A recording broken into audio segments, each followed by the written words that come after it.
Praise the lord. దేవుని ఘనమైన నామమునకు మహిమ కలుగునుగాక. ప్రభు నామమున మీ అందరికీ హృదయపూర్వక వందనాలు. ఈ ఉదయకాలము దేవుని వాక్యాన్ని విందాం. యోహాను సువార్త 4వ అధ్యాయము 13వ వచనము. అందుకు యేసు, ఈ నీళ్లు తాగు ప్రతివాడును మరలా దప్పికొను, నేనిచ్చి నీళ్లు త్రాగు వాడెప్పుడునూ దప్పికొనడు. ప్రియమైన వల్లరా, యేసుక్రీస్తు వారు సమరయ స్త్రీతో మాట్లాడుతున్నారు. ఏమి మాట్లాడుతున్నారు అంటే, మరి యేసుక్రీస్తు వారికి దాహమైంది, నీళ్లు అడగడానికి వెళ్ళారు. సమరయ స్త్రీ, యూదుడువైన నన్ను నీళ్లు అడుగుతున్నారేంటి మీరు అని కొన్ని విషయాలు మాట్లాడుతూ ఉన్నారు. అటువంటి పరిస్థితుల్లో నీళ్లు గురించి దేవుడు అక్కడ మాట్లాడుతున్నాడు.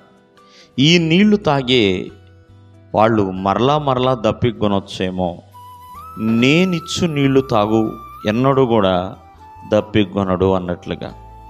ప్రియమైన వల్లరా, ఎందుకంటే నిత్య జీవ జల ఊటగా యేసుక్రీస్తు వారు ఉన్నారు.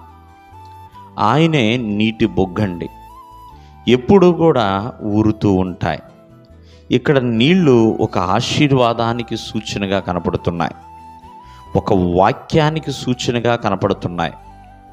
ఎవరైతే యేసుక్రీస్తు వారిని చేర్చుకుంటారో, ఎవరైతే యేసుక్రీస్తు వారిని నమ్ముకుంటారో, ఆయనిచ్చే రక్షణ పొందుకుంటారో, వారు ఎల్లప్పుడూ కూడా నిత్య జీవ జల ఊటని చేర్చుకున్నట్లే.